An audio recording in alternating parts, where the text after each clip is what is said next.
Hello friends, today we are going to start, that is the next question in the trigonometry. That is, it is very important question. हा अतिशय महत्त्वाचा question आहे. तयार कोण ठेवायचा एक्झामला विचारतात. हे बघा, a into bracket b plus b square plus c square cos a, b into bracket c square plus a square cos b plus c into bracket a square plus b square cos c equal to thrice a b c हे आपल्याला prove करायचं आहे. इथं आपल्याला projection rule हा लक्षात असेल तर तुम्हाला काय प्रॉब्लेम येणार नाही.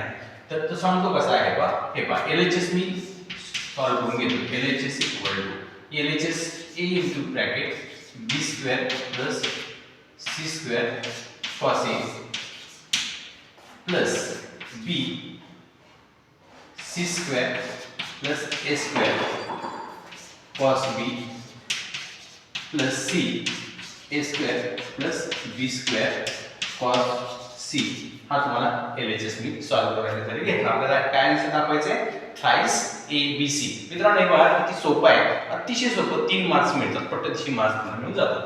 ए ने आज मल्टिप्लाय करतो, इकडून ए ने मल्टिप्लाय करतो, इकडून कॉस ए ने मल्टिप्लाय करतो. ए ने मल्टिप्लाय करतो, इकडून कॉस ए म्हणजे कसं होतं का ए बी स्क्वेअर कॉस ए, इकडून ए ने मल्टिप्लाय करायचं, इकडून कॉस ए ने मल्टिप्लाय करायचं, दोन्ही बाजूने मल्टिप्लाय करायचं, एक स्टेप कमी होते. A square B A B square cos A plus A C square cos A plus इथं सॉल्व कसं बी ने मल्टिप्लाय करायचं, कॉस बी ने मल्टिप्लाय करायचं, B C square cos B plus B A square cos B, B A square cos B. Same तसंच इथे करायचं. इथे लिहितो का C A square cos C plus C B square cos C, C A square cos C, C B square cos C. Okay, आता एक गंमत सांगतो तुम्हाला. इथे ए बी स्क्वेअर आहे तर बी ए स्क्वेअर कुठे आहे पाहायचं. आता दोन दोन टर्म एकत्र आपल्याला घ्यायचे. या 6 टर्म्स आहेत, 1 2 3 4 5 6 टर्म्स आहेत. 6 टर्म्स मधल्या 2 टर्म्स जवळजवळ एकत्र कंबाईन करायचे. तर ए बी स्क्वेअर इथे आहे तर बी ए स्क्वेअर इथे, ह्या दोन टर्म्स एकत्र घ्यायचे. Means A B square cos A plus B A square cos B ही टर्म एकत्र घ्यायची, दोन टर्म्स एकत्र घ्यायच्या. आता ए सी स्क्वेअर आहे तर सी ए स्क्वेअर कुठे आहे पाहिजे. हे बघा ए सी स्क्वेअर आहे तर इथं सी ए स्क्वेअर आहे. So A C square cos A plus C A square cos C plus राहिल्या दोन टर्म्स यानी ही टर्म हे पहा B C square cos B plus C B square cos C. ह्या दोन टर्म्स कशाला तुमच्या घेतल्या. आपण पहिला काय केलं, मल्टिप्लाय केलं. पहा ए ने मल्टिप्लाय इकडे केलं, कॉस ए ने इकडे मल्टिप्लाय केलं. A B square cos A C square cos A, B C square cos B, B A square cos B, C A square cos C, C B square cos C असं आपण multiply केलं. आता याच्यातून आपल्याला हे बघा A B common निघते बघा, A B B. So A B as a common remain here, A B as a common, so only remain B cos A plus only remain A cos B plus here AC as a common, AC, so C only remain here, cos of A plus AC, A is only remain here, cos of C plus BC as a common बघायचं. B one time कमीत कमी असेल तर common करायचा. BC as a common, BC into bracket here remain C cos B plus here remain b cos c. आणि हे सगळे projection होतात.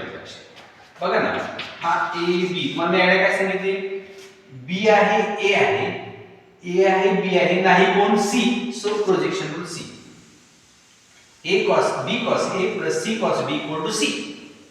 जो नाही तो लेटर घ्यायचा, याच्या इक्वल टू काय घेणार c, का तर b a आहे, a b आहे म्हणजे c नाही आहे, प्लस AC इथं बघायचं C आहे A आहे, A आहे C आहे, नाही B, सो B. जो नाही तो घ्यायचा आणि इथं प्रोजेक्शन रूल म्हणजे इथं बी सी इंटू सी आहे बी आहे सी बी आहे सी आहे म्हणजे नाही ए, म्हणजेच तुमचा झाला A B C plus A B C plus A B C equal to thrice A B C. बघा बरं, thrice A B C 3 times A B C plus A B C तुमचं जो ग्रुप आहे ते थ्राइस ए बी सी. सोपं आहे, अतिशय सोपं आहे. थोडंसं मल्टिप्लिकेशन आणि प्रोजेक्शन रूल तुम्हाला काही पाठ करायची काही गरज नाही. प्रोजेक्शन रूल हे बघा, बी cos A cos B, A बी आहे म्हणजे सी घ्यायचा, सी ए आहे म्हणजे की बी घ्यायचा, सी बी आहे म्हणजे की ए घ्यायचा. हे अतिशय सोप्या पद्धतीने तुम्हाला सांगितले की प्रोजेक्शन रूल आणि या पद्धतीने तुम्ही हे एक्झाम्पल तयार करून ठेवा. तुम्हाला एक्झामला विचारले जाण्याची शक्यता आहे, दाट शक्यता आहे. ओके, तर हे दुसरे हे एक्झाम्पल. नेक्स्ट एक्झाम्पल असा आहे, इन अ ट्रायंगल. क्वेश्चन काय आहे, in a triangle ABC, in a triangle ABC if a equal to 4, b equal to 5 and c equal to 7, show that the triangle is obtuse angle. तो triangle ऑब्च्युस angle triangle आहे हे prove करायचं आहे. ऑब्च्युस angle triangle आहे हे prove आपल्याला करायचं आहे. आता ऑब्च्युस याचा अर्थ काय? ऑब्च्युस मीन्स लाईक दिस. ऑब्च्युस याचा अर्थ काय? ऑब्च्युस मीन्स लाईक दिस. असा ट्रायंगल आहे म्हणजे हा ऑब्च्युस अँगल असतो. हा ट्रायंगल आपल्याला प्रूव्ह करायचा आहे. म्हणजे हे जे साइड दिलेले आहेत त्या साइड्स, ह्या ज्या साइड्स आहेत त्या ऑब्च्युस अँगल ट्रायंगलच्या साइड्स आहेत हे आपल्याला प्रूव्ह करायचं आहे. 2 मार्कचा क्वेश्चन असतो, लक्षात घ्या. किती मार्क्स? 2 मार्क्सला विचारतात. फार सिंपल क्वेश्चन आहे, समजून घ्या.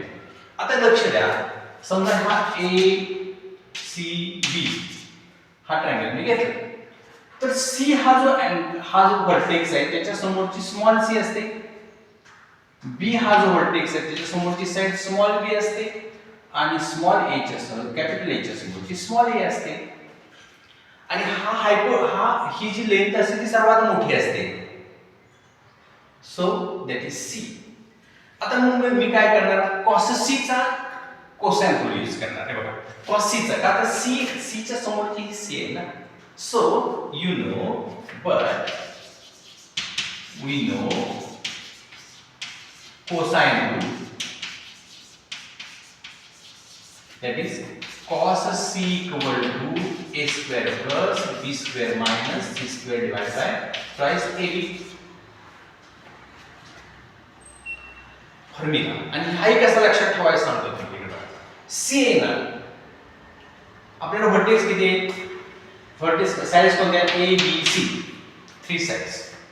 सो c म्हटलं ना तर a square plus b square minus c square a square plus b square minus c square म्हणायचं. ट्वाइस ab घ्यायचं, a ट्वाइस ab घ्यायचं. लक्षात आलं? c असेल तर a square plus b square minus c square divided by c. यात value put out करायची. तेव्हा आन्सर असं बदलून झाले. व्हॅल्यू काय पुट आउट करते बघा. cos c equal to a square means 4 square, b square means 5 square, c square means 7 square divided by 2 into a means 4, b means 5. या व्हॅल्यू आपण पुट आउट करणार आहे. Equal to 16 plus 25 minus 49 divided by 4 into 2, 8 into 5, 40. ह्या दोघांची addition करूया. हे 31 and 41, 41 minus 49 divided by 40. 49 मधून 41 minus केल्यानंतर मायनस 8 राहील. 8 by 40. 8 1 जा 8 5 जा आणि त्यानंतर 1/5 means cos c is 1/5 is lesser than 0. हे काय आहे? लेस मीन्स निगेटिव्ह. अँगल c कसा असला पाहिजे? निगेटिव्ह. cos c कसा आहे? निगेटिव्ह वाला. निगेटिव्ह cos c हा सेकंड क्वाड्रंट मध्ये असतो. कॉस सी सेकंड क्वार्टर मध्ये निगेटिव्ह असतो. निगेटिव्ह बघा, कॉस सी हा निगेटिव्ह सेकंड आणि फोर्थ क्वार्टर मध्ये असतो, सेकंड आणि थर्ड क्वार्टर मध्ये असतो. मग यातला सेकंड क्वार्टर मध्ये आहे असं आपण म्हणूया.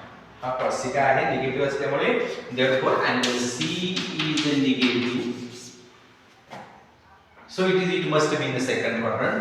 So angle must lie in second quadrant.